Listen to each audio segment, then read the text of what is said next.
Hello, and welcome back to another edition of the Medeek project plugin. My name is Nathaniel P. Wilkerson, and today I wanted to visit the project information tool of the project plugin. We've done a little bit more work on that now, so I'm going to go ahead and I have a model that I've created here and put some information in, but I'm going to go ahead and click on this project information tool. And the first thing you're going to see is I've gone ahead and filled out the client information with the address and some other details. You're also going to notice that in this tab, the site parameters, 3 parameters actually, have been added to this tab, and you'll see also that information is also duplicated within the Seismic tab as well. But you can go ahead and set your building standard, your risk category, and your site soil class for your building site. And so the reason for these 3 parameters is basically these help determine your seismic, wind, and snow loads that will be assigned to your building project. And you can see you have the option right now of the ASC 722, 716, and 710.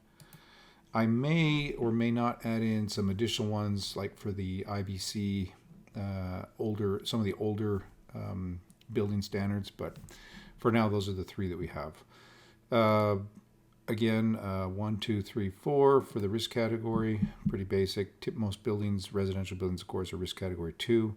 And then, of course, you have your different site soil classes. Generally, the stiff soil D is the one you want. That's kind of your default value for most soils. Okay, so let's get now into the Seismic tab. So when you click on the Seismic tab, generally, this is all going to be blank. The reason why I have it filled in is because I've already run the USGS lookup tool. But basically, what you're going to see is the latitude and longitude will be pulled from the previous tab right here, as well as the site data. But you can also, if you're in this tab and you want to reset that or do whatever, you can also reset that and then hit your Save Settings button, and it'll duplicate that across all the tabs. So it's basically saving that to the file itself. Okay, so let's go ahead and you can obviously modify these by hand if you feel that need to do that, but I don't see why you would do that generally, but I made them that way just in the rare chance that somebody wants to edit these. So if I clear all these out, and you don't have to do this, I'm just doing this to show you that start with kind of a clean slate. So if I hit Save Settings now, it's going to save this, clear all this information out. But so typically this is what you're going to see when you start. You're going to see that there's no data here. So once you've got basically these 6 items or parameters selected, you've got your latitude, longitude, elevation, and the building standard, category, and soil class, you can now go ahead and just hit this Get USGS Data.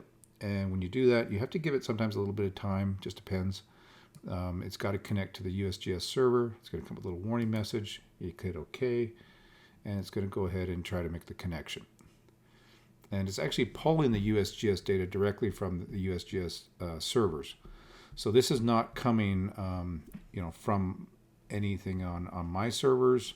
This is coming directly from the USGS. So again, you'll probably you need to obviously be online with an internet connection to access that data. But once you save it, you can be offline now, and you've got all this data, and you don't have to repull it. But you can keep repulling this as much as you like. Okay, so once you've got that, click Save Settings. I think actually it already auto-saves that data, so it's not like you really need to do that, but I just like to do that as a matter of habit, I guess. This table, or not table, this map here, if you zoom out, you'll notice that it has shows you I don't know, temperature map, I guess you call it, of all the kind of the seismic zones across the United States. One thing to note is that this, really the lower 48, I think, is the only area covered right now by this tool. Again, this is ASCE is 7 is a U.S. Standard, and so I don't have anything set up yet for international customers, but that may be coming in the future if I can find good APIs and servers that support the ability to look up this kind of data. So I will be actively exploring that as time goes on. But for now, I'm just starting with the USGS data to start with. Okay, so now you ask, well, what good is all this? It's not really any of that good unless you have a report, right? A PDF report. So what I've gone ahead and done is I've created this little button here, and if you click this Create PDF Report, it will open up another window. And basically, it's going to pull your client information from your General Data tab. It's going to pull these 6 parameters from the Seismic tab, and then it's also going to pull the engineer information, because generally you want that on your report for your Seismic report. So, and this is coming from the EOR tab here. So, and of course you can always edit that. I've made it so it's not pulling it directly; it's bringing it up into this form. So you can go ahead and edit any of these fields you like. And of course, you can always change any of these ones as well. And I've got 3 additional fields at the top here. If you want to assign a job number, for instance, let's call this job number 5 of 2023. It auto fills out the date with the standard US format, but you can always change this to whatever format you like. And then, if this is like a revision, like let's say you've changed some site or whatever, and you want to have a revision, you can put that in there. You don't have to if you don't want. So these fields, of course, are a little bit optional. But so I'm going to go ahead and go with that, and then just go ahead and create the PDF report. And so this is going to actually, when you click this, it's going to connect to the Medeek server, and the Medeek server is going to actually generate the PDF report on the Medeek server, and then it's going to provide a link that will bring up a window so that you can download that report. So it's not, it does need to be connected to the internet to actually run this little feature. So I'm going to go ahead and hit that, and it might take just, about 10 seconds or so for it to make the connection and create the report. So sometimes you have to wait just a little bit. So let's go ahead and click that. And it'll say creating PDF report, and you have to just kind of wait, and there it goes. Okay, so that one actually came up pretty quick, but generally it takes, between 5 to 10 seconds for it to generate the report. Okay, so now I've got a PDF report that's, your standard 8.5 by 11 page, single page.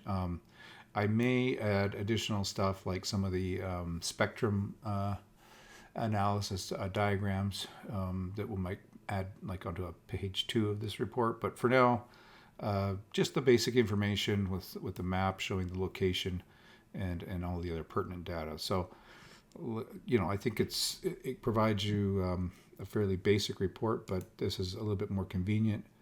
And again, this information for the engineer is coming from the engineering tab, and also is pulling the logo from the what you specified in the EOR tab or the engineering tab.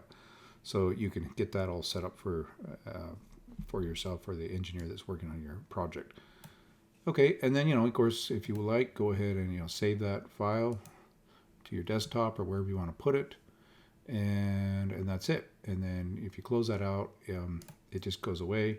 And you can basically create another one at any time. Just come in here, click this, and there's no limit as to how many of these PDF generations or PDF reports that you want to create. So you could just hit that as much as you need to regenerate one.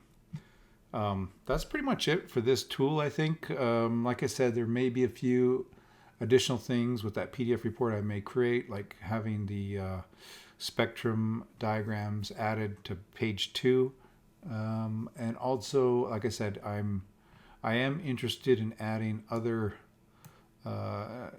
countries and nationalities that are areas across the world that possibly have seismic data that can be reported on, and then create a report for that. So again, I'll be looking for some feedback on this, and hopefully enough feedback and people wanting this feature that I will add additional data and information to it. All right, well, if you have any questions, please give me a call or send me an email. I'm always here waiting for your feedback. Thank you so much.